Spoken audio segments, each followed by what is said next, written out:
안녕하세요. 어느덧 돌아보니 나이를 70 가까이 먹게 된 남성입니다.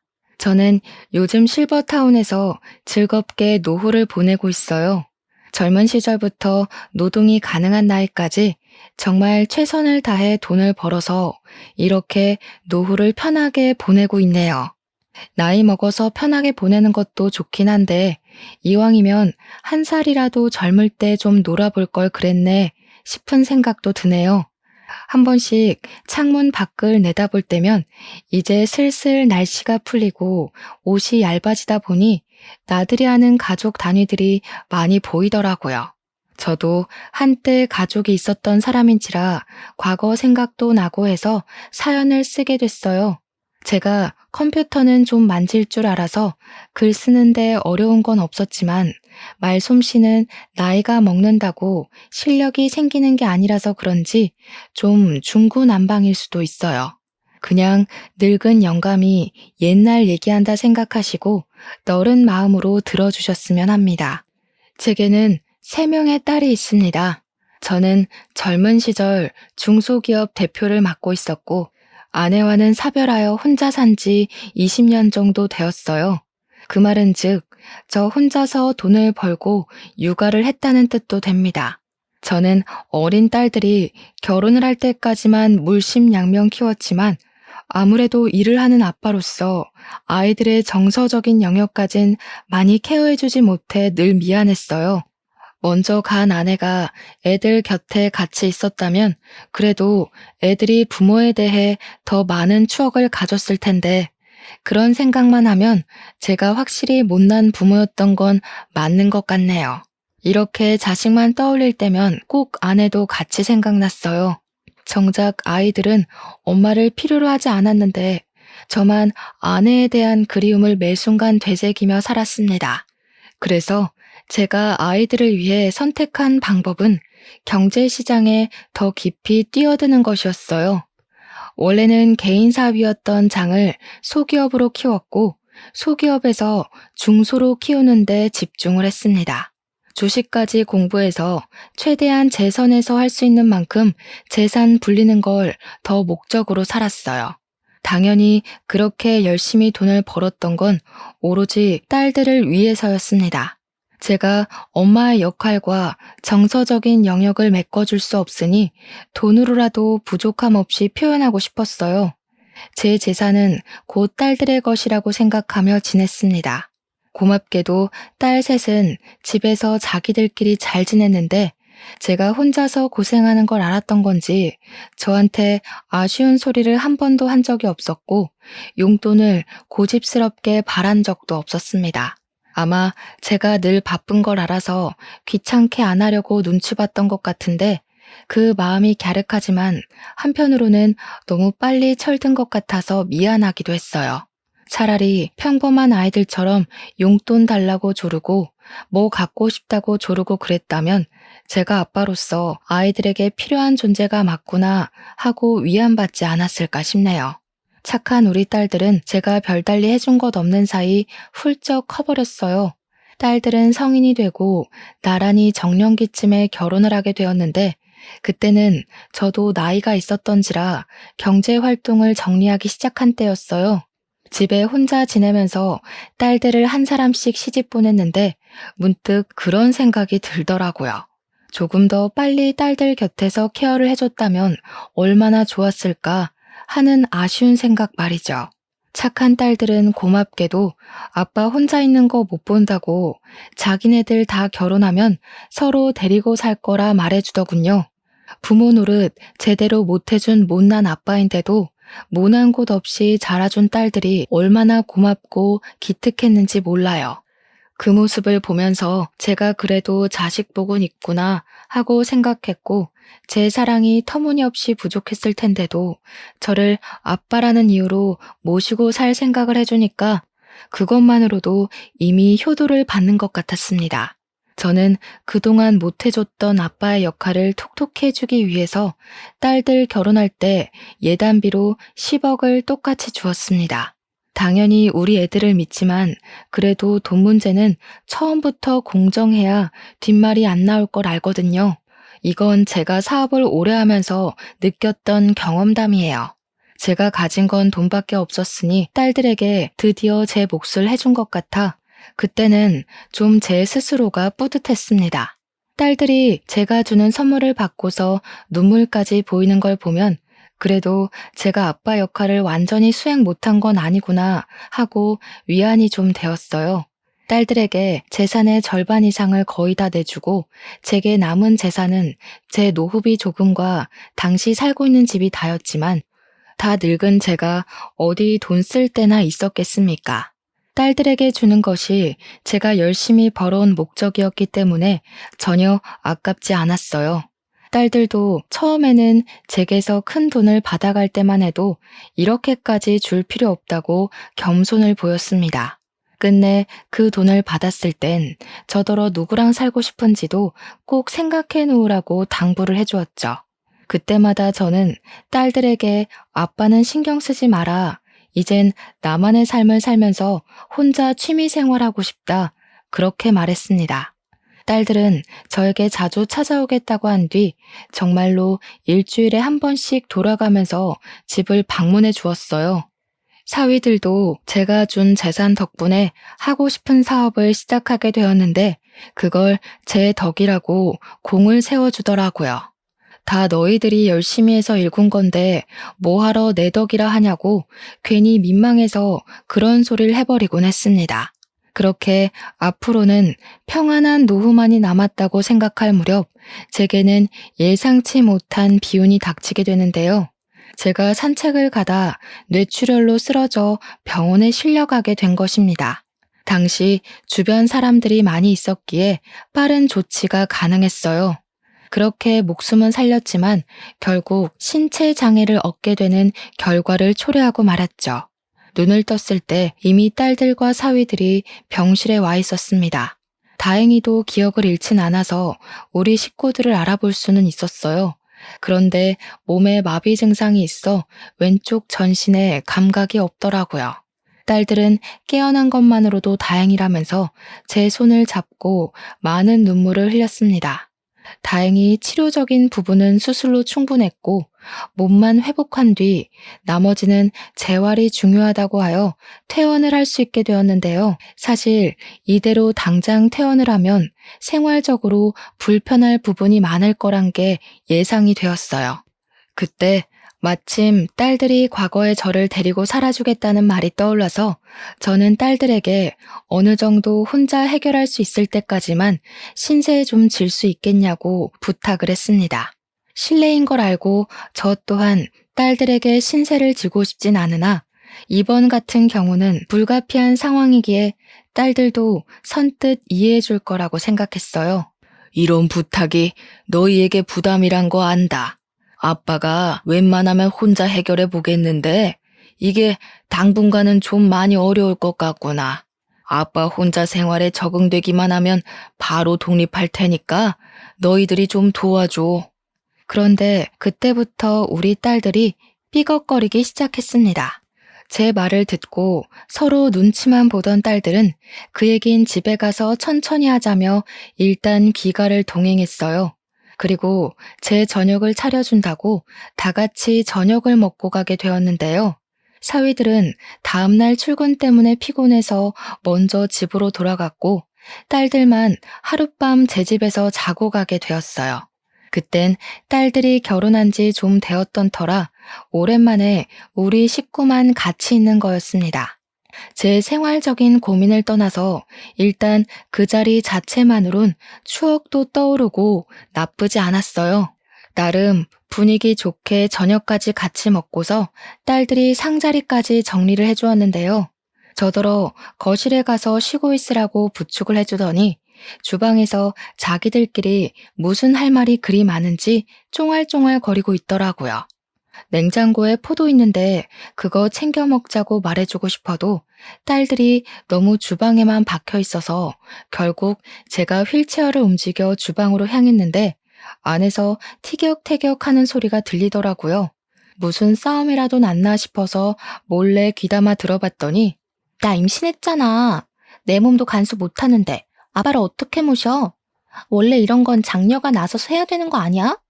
애들이 저를 가지고 신경전을 벌이고 있더라고요. 셋째가 강력하게 주장하면서 첫째를 걸고 넘어지자 첫째 또한 셋째와 같은 어감으로 답변을 했는데요. 너희들 형부 장남인 거 알지? 내가 큰 며느리라서 거의 의무로 시댁 식구들이 집에 들락거려. 아빠 우리 집에 오면 오히려 가시방석이라서 마음 불편할걸? 몸도 안 좋은데 마음까지 불편해봐라. 빨리 회복이 되겠니? 이미 저는 장녀의 대답에서 딸들에 대한 모든 믿음을 상실해버렸어요. 셋째랑 첫째 말에 속이 상한 저는 둘째 말까진 안 들어도 알 것 같아서 돌아서 버렸습니다. 이미 둘째 표정이 다른 딸들과 의견이 같다는 걸 티내고 있기도 했고요. 돈을 받아먹기 전에는 아빠 없이 못 살 것처럼 굴더니 돈을 받고 나니까 발뺌 많은 딸들에게 너무 서운해서 저는 그냥 일부러 일찍 쉬고 싶다 하고 딸들을 빨리 보내버렸어요. 원래는 딸들이 지고 가려고 했는데 안 좋은 말을 들은 이후 딸들이 마치 남처럼 느껴져서 같은 공간에 있기 싫었습니다. 그리고 저는 며칠간 고민을 했어요. 재활 도우미를 고용하는 것이 나을 것 같아 알아보면서도 감히 다시는 딸들에게 물어볼 용기를 못 냈습니다. 그동안 딸들에게 연락이 왔지만 바쁘다고 문자만 보내고 안 받았어요. 그러던 어느 날 둘째 딸한테 연락이 왔는데 제가 전화를 안 받아서 그런지 문자를 했더라고요. 긴 장문의 내용이었는데 돋보기를 쓰고 읽어보니까 우리 집으로 이사를 오고 싶다는 거 아니겠습니까? 자기 집으로 오라는 말도 아니고 자기 집을 내놓고서 우리 집에 이사를 오겠다니요. 무슨 생각인가 궁금해서 오히려 제가 전화를 걸어보았는데요. 아빠 혼자 두는 게 마음이 안 좋아서 신랑이랑 얘기 많이 해봤어. 신랑은 당연히 괜찮다고 했거든. 아빠만 허락해주면 우리가 아빠 집에 들어가서 살까 하는데 아빠 생각은 어때? 제가 딸들에게 실망했던 그날은 셋째랑 첫째의 거부 반응만 봤지 둘째는 다른 딸들과 똑같을 거라 예상만 하고 눈으로 직접 확인하진 않았었다는 게 떠올랐습니다. 미안하게도 제가 둘째를 오해했나 보더라고요. 저는 둘째에게 너무 고마워서 흔쾌히 그 제안을 허락했습니다. 아무래도 재활 도우미보다는 가족이 편하니까 누가 제 곁에 상주해준다면 마음이 한결 편하긴 할 거거든요. 그렇게 둘째 사위랑 둘째가 우리 집으로 들어오게 되었는데요. 역시나 제가 둘째를 오해했던 게 맞다는 건 같이 지내면서 증명이 되었어요. 둘째랑 둘째 사위는 기꺼이 저의 보호사들이 되어주었습니다. 제가 병원 치료를 원활하게 받을 수 있도록 늘 차로 데려다주고 데리러 왔고요. 집에서도 제가 불편하지 않게 가구 배치를 달리해서 휠체어 이동이 쉽도록 옮겨주었죠. 사위는 또 저를 목욕시켜 주기까지 했습니다. 저는 그게 너무 고마워서 한 번씩 용돈을 쥐어주곤 했어요. 당연히 둘째랑 사위는 돈 받으려고 하는 짓 아니라며 거절을 했지만 제 마음이 이렇게라도 해야 편할 것 같다고 했더니 그때부터 저한테 더더 잘해주더군요. 돈 때문에 잘했다기보단 제게 돈을 받는 것이 미안해서 잘하는 것 같았습니다. 그러나 이 소식이 어떻게 다른 딸들 귀에 안 들어갔겠습니까? 근데 여기서 정말 서운했던 건 딸들이 둘째가 저를 봐주는 것에 대해 불만을 표했다는 것인데요. 제가 몰랐던 첫째와 셋째의 본색을 처음 본 순간이기도 했어요. 다짜고짜 우리 집을 찾아온 첫째와 셋째는 둘째가 집에 있다는 걸 알고 방을 뒤지기 시작했고 저를 보고도 인사를 안 하더니 무턱대고 둘째 어딨냐고만 물었습니다. 이놈들이 연락도 없이 와서 지금 뭐 하는 거야? 내가 아무데나 들어오라고 비밀번호 알려준 줄 알아? 둘째는 들어와서 살게까지 해줬으면서 우리는 초인종 누르고 들어와야 돼? 아니 됐고 아빠 설마 둘째가 같이 살아준다고 해서 둘째한테 이 집 물려줄 건 아니지? 설마 그럴 리가. 그럼 아빠한테 진짜 실망이야?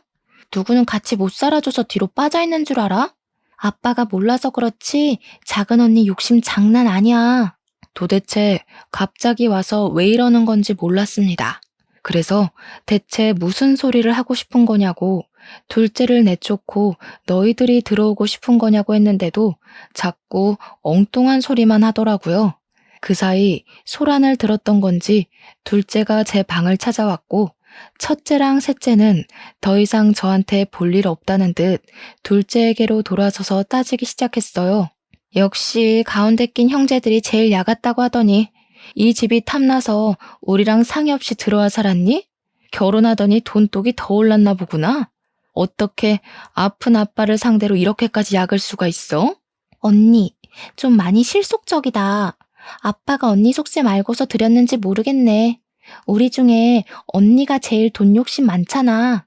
둘째는 첫째와 셋째의 무차별 공격에 가만히 당하기만 했습니다. 보다 못한 제가 그만하라고 나서면 둘째가 그제야 자기가 알아서 하겠다고 제 몸 걱정을 하면서 괜히 일어나지 말라 챙겨줬죠. 그걸 보고 첫째랑 셋째는 헛웃음을 치더군요. 아빠한테 잘 보여서 재산 더 받으려고 용 쓴다는 식으로 둘째를 험담하였습니다. 아무리 서로 간에 오해가 있다고 해도 그렇지 엄연히 부모가 지켜보는 앞에서 어떻게 다툼을 벌일 수가 있단 말인가요? 그것도 내 재산으로 말이에요. 특히 첫째 행동이 문제였어요. 셋째의 행동도 잘못되었지만 동생이 잘못된 인식을 갖고 있으면 장녀라도 나서서 올바르게 상황을 판단하고 따끔하게 조언을 해줘야지. 언니 되는 입장으로서 오히려 셋째까지 선동해서 싸움을 벌이고 있는 게 말입니까? 저는 그날 장녀에게 무척 실망을 했습니다. 그 와중에 둘째 또한 더 이상 참지 못하겠는지 작작하라며 두 사람에게 목청을 높였어요. 저한테는 죄송하다고 이 상황에 대해 먼저 사과를 하고 말이죠. 아빠가 아픈데도 돈 생각밖에 없는 건 언니랑 너겠지. 둘 다 아빠 다치고 전화 한 번이라도 해본 적 있어? 내가 와서 이러는 게 꼴 보기 싫으면 먼저 나서서 아빠 돌봐줬으면 됐잖아. 아빠 봐주기는 귀찮고 다른 형제가 아빠한테 잘 보여서 재산 뺏기는 건 두렵고 뭐 그런 거야? 내가 볼 땐 네가 제일 무서운 년 같은데? 우리는 직접적으로 티내기라도 했지. 너는 끝까지 아빠 앞에서 연기하고 있잖아. 뭐 눈엔 뭐만 보인다더니 언니가 온종일 돈 생각밖에 안 하니까 언니 눈에 나도 그렇게 보이나 본데 돈급 취급하지 말지. 돈벌레들이랑 같은 수준인 거 기분 더럽거든? 시끄럽고 아빠 쉬어야 되니까 다 나가. 둘째는 그대로 첫째와 셋째더러 꺼지라고 제 방에서 밀어냈고 안 나가면 주거 침입으로 신고할 거라 고래고래 소리를 질렀습니다. 제가 자식들한테 뭘 바라고 돈을 준 건 아니었지만 예단비로 10억씩 준 게 사실 재산 상속과 같은 거였다고 언지를 했었거든요. 가진 돈을 공정하게 나눠서 준 거라 제가 살고 있는 집 말고는 더 이상 돈 없다고도 말했었습니다. 근데 그 10억의 예단비는 이미 첫째와 셋째 머릿속에서 지워진 듯 했어요. 돈 주기 전에는 아빠 하면서 알랑방귀 끼더니 또다시 돈이 아쉬우니까 싹 바뀐 태도가 너무 우습지 않습니까? 첫째랑 셋째를 생각을 하면 둘째와 비교를 안 할 수가 없었어요. 둘째도 다른 집처럼 분명 개인 사정이 있을 텐데도 저한테 노력하는 거잖아요. 첫째와 셋째를 보고 나니 둘째의 헌신이 더욱더 크게 느껴졌어요. 저는 둘째와 둘째 사위의 노력을 그냥 넘기고 싶지 않아서 한날 저녁 식사 자리에서 숨겨뒀던 재산 얘기를 꺼냈습니다. 내가 사실 너희들에게 말 못한 주식이 하나 있어. 이건 죽기 전에 너희들에게 공평하게 나눠주려고 했는데 아무래도 첫째랑 셋째는 괘씸해서 주기가 꺼려지는구나. 그 주식 또한 10억 단위였고 앞으로 주식 가치가 어떻게 될진 모르지만 대개 주가 인상 추세였던지라 앞으로의 전망 또한 좋을 거였습니다. 내가 죽을 때 되면 너희한테 증여해놓고 갈 테니 다른 애들한테는 말하지 말거라. 괜히 또 싸움 일어나면 이젠 정말 가족관계까지 끊어질 수가 있을 것 같아. 그 얘기를 하자 둘째가 깜짝 놀라면서 사위랑 아무 말도 하지 못했습니다. 제 말이 믿기질 않아서 말문이 막힌 듯 했어요. 곧 사실이라는 걸 알고는 고맙다고 눈물까지 흘리더군요. 아빠, 솔직히 언니랑 동생 때문에 아빠가 우리 진심 오해할까봐 너무 무서웠어. 그런데 우리 마음 다 이해해줬네. 우리 진짜 아빠한테 잘할게. 언니랑 동생이 아빠 돈 함부로 못 뺏게 그것도 지켜줄게. 딸은 돈 때문에 아빠를 도운 거 아니니까 괜한 오해는 안 했으면 좋겠다고 걱정도 덧붙였습니다. 당연히 저도 다 지켜봐서 잘 알죠. 돈 주기 전에는 알랑방귀 끼다가 돈 주니까 발뺌하는 첫째네랑 셋째네랑 둘째네는 확연히 다르다는 걸요. 그 뒤로 둘째네는 제게 더 잘했고 저는 다행히 손가락은 제법 움직일 수 있을 정도가 되었습니다. 첫째랑 셋째는 더 이상 집에 찾아오질 않았어요. 혹시 더한 앙심을 품고 찾아와서 깽판이라도 치면 어쩌나 조금은 걱정했거든요. 어쩌다가 착한 우리 딸들이 그런 돈독이 올랐는지 그 둘만 생각하면 몸이 편안하다가도 속은 갑갑했습니다. 그러던 어느 날이었어요. 둘째 사위가 갑자기 속상해하면서 제게 상담을 권하길 장인어른 정말 면목 없지만 지난번에 말씀하신 주식 말인데요. 일찍 주시면 안 될까요? 사실 제가 사업이 조금 어려워져서요. 죄송합니다. 그런 일이 있었으면 진작 말했어야지. 나만 편하자고 자네를 부려먹었었네. 가족이 어렵다고 하는데 당연히 내가 도와야지. 그렇게 하도록 하자. 사위는 눈물까지 보이면서 그간 힘든 거 참고 수개월을 버텼다고 하소연을 했습니다. 저를 케어해주는 동안엔 전혀 힘든 기색을 안 드러내서 몰랐는데 알고 보니 사위가 굳이 드러내지 않았던 거였더라고요. 사업이 힘들었을 텐데도 저를 생각해서 애써 숨겼던 사위에게 문득 미안했습니다. 그래서 사위의 제안에 알겠다고 했고 날 잡아서 계약서 쓰러 가자고 했어요. 그랬더니 사위는 또 감사하다며 제게 넙죽 엎드려서는 한참을 울었습니다. 그렇게 저는 사위랑 딸이랑 같이 계약서를 쓰고 증여 신고를 했는데요. 혹시 몰라서 제가 다시 한번 더 둘째네에게 다른 집에 알리지 말라고 당부를 했어요. 둘째랑 사위는 그 자리에서 한 번 더 제게 평생 편하게 모실 것을 약속해 주었습니다. 물론 제게 그렇게까지 바란 건 아니었기에 그건 마음만 받았지만요. 사위는 저 덕분에 살았다면서 기념으로 같이 여행을 가자고 했어요. 너무 좋은 제안이었지만 저는 다리가 불편해서 오히려 애들한테 짐만 될 겁니다. 그래서 괜찮다고 너희들끼리 다녀오라 사양했죠. 그런데 사위는 제가 혼자서 딸 셋 키우고 일만 하느라 여행 한번 못 가본 게 속상했는지 드라이브라도 데려가 주고 싶어 하더라고요. 드라이브는 차 안에서만 거의 시간을 보내는 거니까 괜찮을 것 같아서 저는 바다가 보고 싶다고 말을 했어요. 그래서 둘째네 덕에 오랜만에 바다 구경을 갈 수 있었습니다. 바다는 제가 아내를 사고로 잃기 전 마지막으로 딸들을 데리고 여행을 갔던 곳이에요. 오랜만에 맡는 바다 냄새는 아내와의 기억을 떠올리게 해줬어요. 저는 사위 덕에 모래사장에 휠체어를 펴고 앉아서 실컷 바다 구경을 할 수가 있었어요. 다시 걸음하기 어려울 테니 저는 바다를 사진으로 찍고 눈으로 꾹꾹 눌러 담았습니다. 사위랑 딸은 커피 한 잔 사오겠다며 자리를 비웠고 그동안 저는 조용한 바다 앞에서 온전히 저의 지난 삶들을 돌아보는 시간을 가졌어요. 그렇게 시간이 흐르고 날이 어두워지니 이곳에 가로등이 하나 없다는 걸 알아차렸는데요. 그제야 저는 바다에서 눈을 돌리고 딸이랑 사위의 자취를 찾았습니다. 꽤 시간이 흘렀는데도 사위랑 딸이 안 보이더군요. 주위를 둘러봤지만 인적이 전혀 다니질 않아서 누구를 부를 수도 없는 지경이었습니다. 그래서 전화를 하려고 하면 휴대폰이 짐된다며 딸 가방에 맡긴 게 화근이 되었죠. 모래사장이라 휠체어를 움직일 수도 없어 꼼짝을 못했어요. 이 와중에 더 문제는 날이 저물자 점점 수심이 올라왔다는 것인데요. 휠체어 바퀴를 돌려 후진을 하고 싶어도 지면 특성상 땅만 파였습니다. 결국 바다가 바퀴까지 적시는 정도로 빠르게 불어났을 때 저는 좀 더 과격하게 휠체어를 움직여 버렸고 그 탓에 그만 중심을 잃어 휠체어를 쓰러뜨리고 말았어요. 다리를 움직이지 못해서 그대로 바닷물에 몸이 젖었고 모래를 뒤집어 썼습니다. 최대한 한 팔로 기어서 바다를 피해갔지만 그 짧은 시간에 이미 몸은 다 버린 상태였어요. 해가 지니까 날까지 쌀쌀했는데 몸이 젖어 있으니 추위가 더 빨리 찾아오는 겁니다. 저는 일단 목소리를 내어 주변에 구조 요청을 해봤어요. 하지만 소용없었습니다.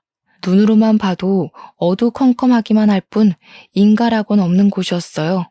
그렇게 시간만 보내야 했던 저는 엎드린 채로 아무것도 할 수가 없어서 추위에 떨기만 했고 결국 기절을 해버렸습니다.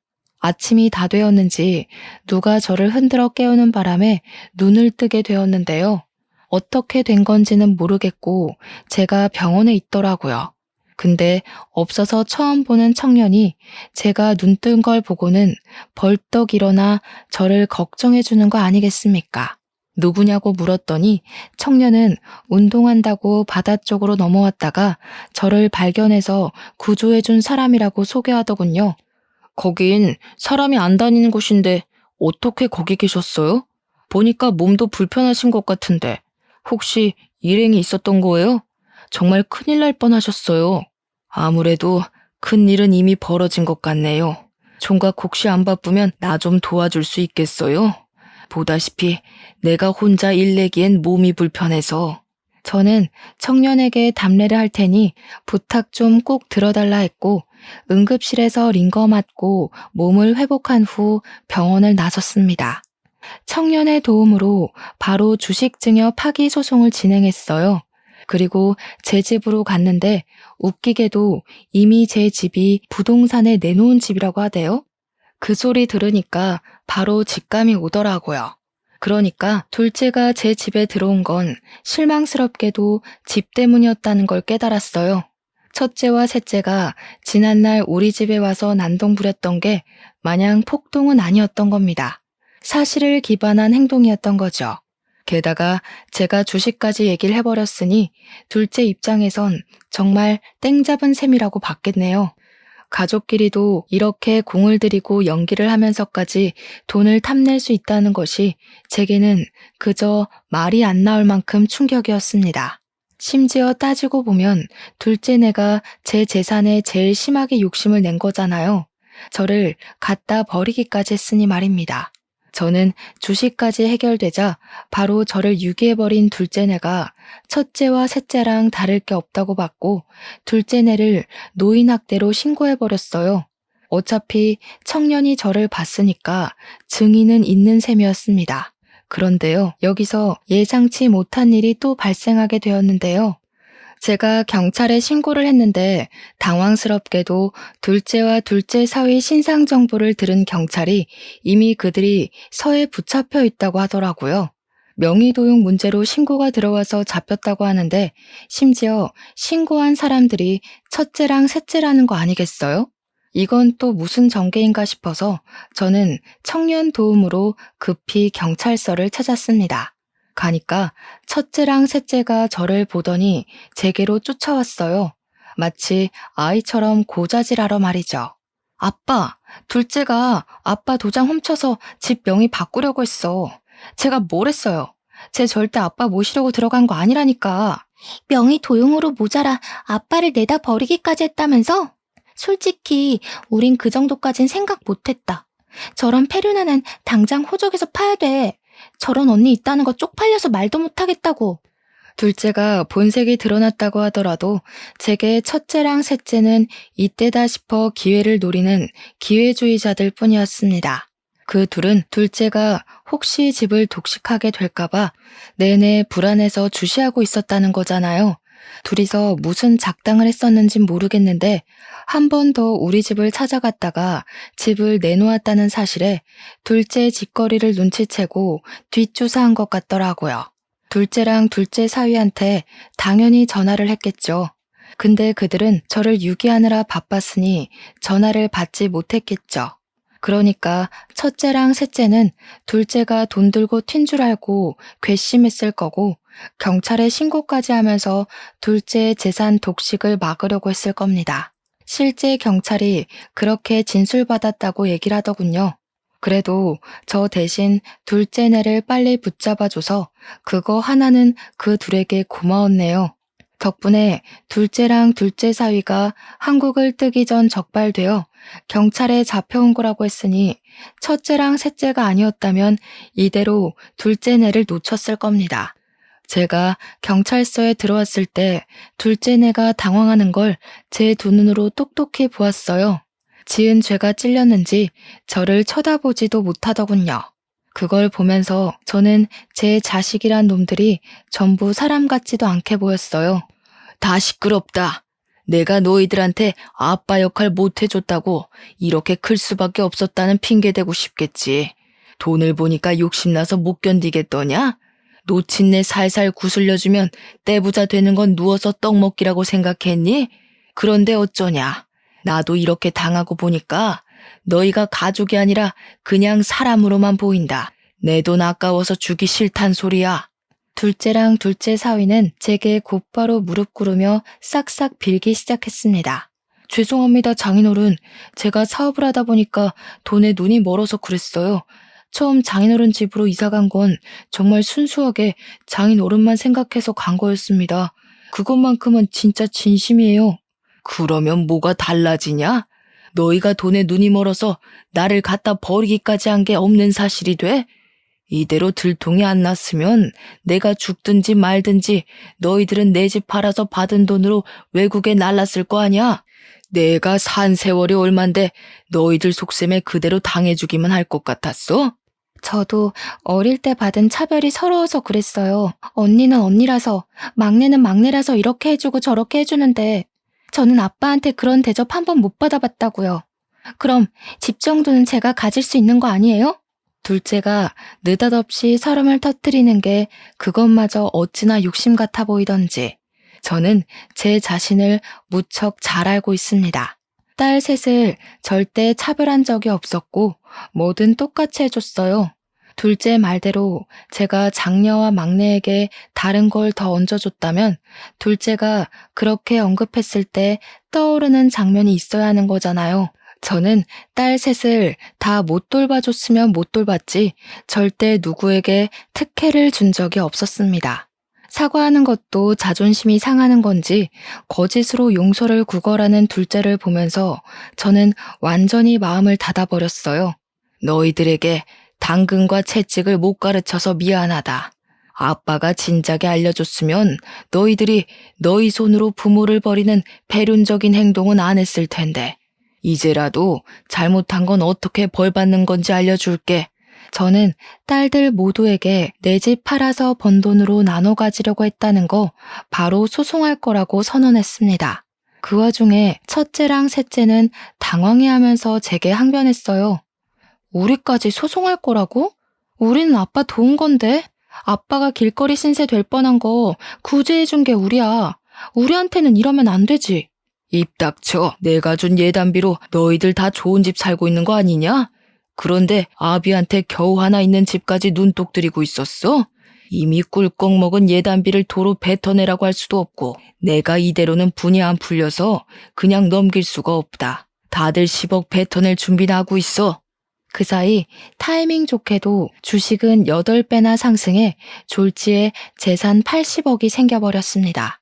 아마 자녀들에게 청구한 비용까지 받으면 더 늘겠죠. 저는 그대로 청년의 도움을 받아 경찰서를 빠져나왔어요. 딸들이 저를 끝까지 쫓아왔는데 청년이 저를 대신해서 막아주었습니다. 그 순간 청년에게 그런 곤욕까진 치르게 할 생각이 없었는데 문득 큰 도움을 비친 것 같아 꼭 답례를 크게 해야겠다고 생각했어요. 아무튼 원래 첫째 사위와 셋째 사위가 그리 잘 사는 편은 아닌 채로 장가를 왔습니다. 우리 딸들은 만나서 제가 준 예단비 10억 받고 형편이 나아진 거였어요. 사위들이 원래 둘 다 평범한 직장인이었는데 돈이 생기고부터는 직장을 그만두고 사업을 시작했다고 들었거든요. 번화가로 들어서서 시작한 덕분에 사업은 초창기부터 매출 대박을 쳤고 그 수익을 믿고서 첫째네와 셋째네는 사치가 좀 컸습니다. 그들에게 사업은 당연히 하나밖에 없는 밥줄이에요. 사람은 밥 못 먹곤 못 살거든요. 그런데 부모에게 폐륜을 서슴지 않는 이 자식들이 배부르게 먹고 살도록 내버려 두는 건 부모로서 자식 교육을 포기한 것과 같지 않겠습니까? 그래서 제가 치킨 매장 오너로 있는 첫째 사위와 헬스장 하는 셋째 사위의 건물을 각각 매수해버렸어요. 그렇지 않아도 첫째랑 셋째가 사위들 사업장에서 악덕 사모님으로 명성이 장난 아니더라고요. 사장은 괜찮은데 그 집 사모가 별나다면서 다 같이 같은 욕을 하길래 한숨밖에 안 나왔습니다. 그래도 제가 일부러 악덕 세입자라고 소문을 만들지 않아도 다른 세입자들이 알아서 제 딸들을 욕해주니 두 손 두 발은 편하더군요. 물론 그 사람들 앞에선 그 악덕 사모들이 내 딸이라고 하기 쪽팔려서 아는 체는 안 했어요. 일단 여론이 제 편으로 몰렸으니 저는 본격적으로 악덕 세입자 쫓아내기에 돌입했습니다. 그때부턴 부모와 자식 관계가 아니었고 건물주와 세입자 관계로 집중했어요. 보니까 월세를 딸들이 관리하는 건지 관리비를 냈다가 안 냈다가 아주 들쑥날쑥이더라고요. 심지어 제가 확인했던 그달의 월세는 또 밀려 있었습니다. 저는 이걸 빌미로 세입자에게 나가달라는 통지를 보냈어요. 그리고 불만 있으면 전화하라고 제 번호까지 우편함에 써붙이고 갔죠. 그걸 확인한 첫째와 셋째는 각각 제게 전화를 걸었는데 내 번호라는 걸 알아보고 많이 당황했는지 제가 받기도 전에 전화를 끊어버리더군요. 제가 다시 걸어도 제 전화를 제쳐버리는 것 보니 그들에게 건물주를 알아볼 시간이 필요한 듯해 보였습니다. 그리곤 이틀 뒤 첫째랑 셋째에게서 문자가 각각 오더라고요. 당연히 제게 사죄하는 것 말고는 별다른 방법이 없었겠죠. 딸 둘은 자기네들 이 장사 없으면 당장 먹고 살 수익이 없다고 기라면 기고 꿀으라면 꿀을 테니 제발 자기네들 장사만은 건들지 말라고 애원을 하였습니다. 제가 딸들 애원을 어디 한두 번 들어봤겠습니까?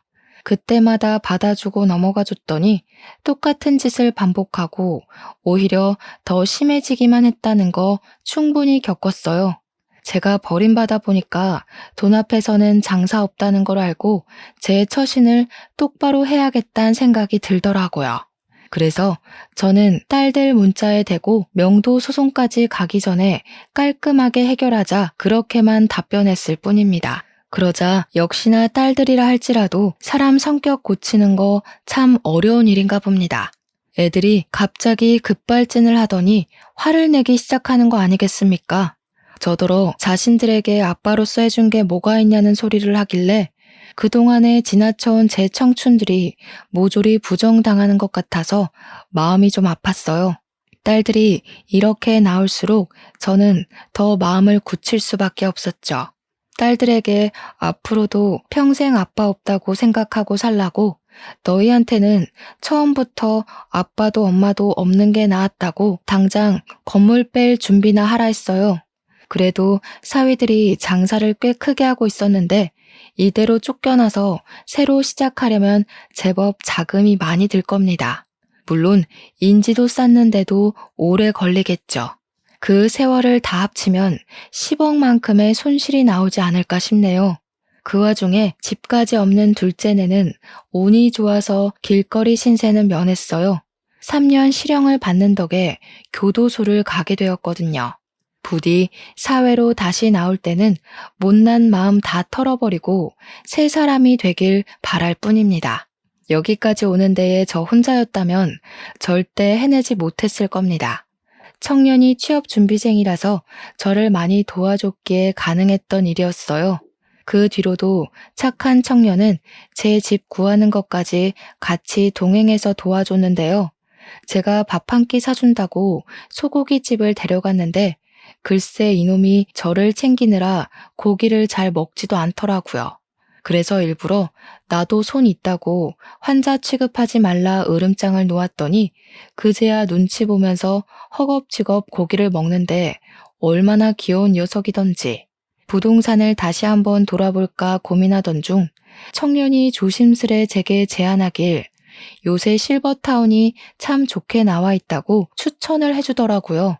그래서 청년 도움으로 실버타운 알아본 후 요양보호센터가 딸려있는 곳이 좋을 것 같아서 그곳으로 입주 신고를 하게 되었습니다. 청년이 나쁜 녀석인지 바람직한 놈인지는 잘 모르겠으나 일단 제가 보답하겠다고 약속을 했잖아요. 해서 제가 청년에게 답례비로 10억을 주었고 나머지는 제가 쓸 돈을 빼고는 사회에 환원해야겠다 생각했습니다. 근데 청년이 자기 뱅킹으로 입금된 금액을 보더니 놀라서 휴대폰을 떨어뜨리더라고요. 이게 뭐냐고 이렇게 큰 돈 못 받는다며 당황해 하더라고요. 어른이 주는 건 그냥 감사합니다 하고 받는 거야. 그것도 하나의 사회생활이다. 네가 나한테 이 정도의 가치만큼 도움이 되었다는 거니까 사양하지 말고 받아도 얼른 번듯한 직장인 돼서 예쁜 아가씨랑 결혼도 해야지.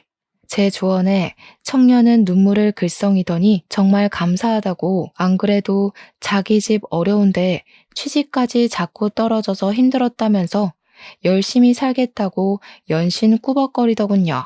그래서 저는 청년과는 연이 끊어지는 줄 알았습니다. 죽기 전에 좋은 일 하나 하고 간다. 그리 생각하고 말 인연이라고 봤죠.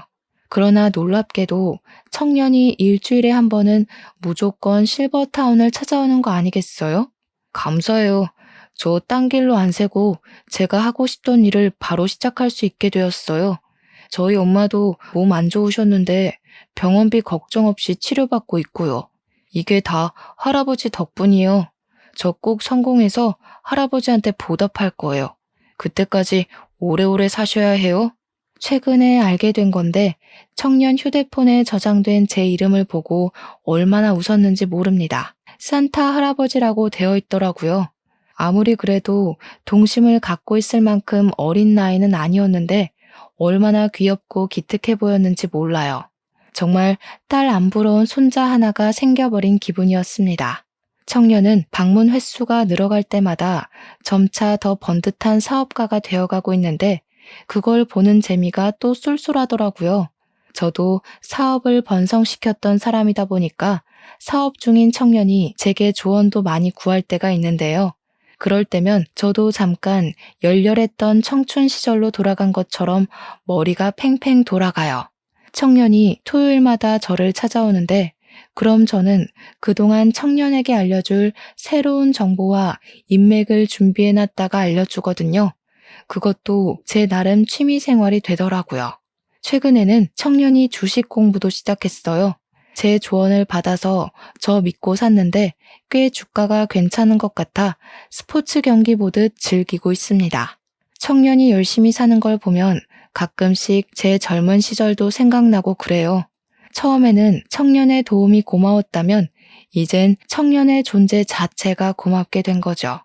어쨌든 저는 청년 덕분에 조금 쓸쓸할 뻔했던 노후에 손자 관심을 받으면서 번지르르하게 살고 있는 중입니다. 천륜이 끊어졌다는 건 그다지 못 느끼고 있어요. 청년이 그런 제 사정을 알아서 일부러 더 가족이 되어주려고 하는 것 같더라고요. 내 핏줄을 이어받았다고 무조건 다 감싸지 않아도 된다는 걸 이 청년 보고 깨달았어요. 팔은 안으로 굽는다고 했나요? 저한테 그건 좀 예외인 말이지 않나 싶습니다. 저는 이제 딸들을 과거의 기억에 묻어버렸고 앞으로의 생은 새롭게 생긴 손자놈과 새로운 가족애를 만들어 갈 것 같네요. 결론은 그저 자식과 연을 끄는 한 노부의 사연이었지만 제 결정을 청취자분들께서 부디 이해해 주셨으리라 생각합니다. 제 태도가 부모로서 다소 냉정하게 보였을진 모르겠어요. 그래도 저는 자식의 잘못된 점마저 눈 감아주는 나약한 부모가 되고 싶지 않습니다. 제 행동으로 인해 우리 딸들이 잘못했다는 걸 크게 깨닫고 앞으로는 실수 안 하면서 살길 바라는 마음이에요. 저는 그저 죽기 전에 마지막으로 제 딸들에게 큰 가르침을 했다고 생각하렵니다. 청취자분들도 부모 자식이란 이유만으로 선 없이 굴어도 괜찮다는 마음은 안 가졌으면 좋겠어요. 그럼 제 사연 들어주셔서 감사합니다.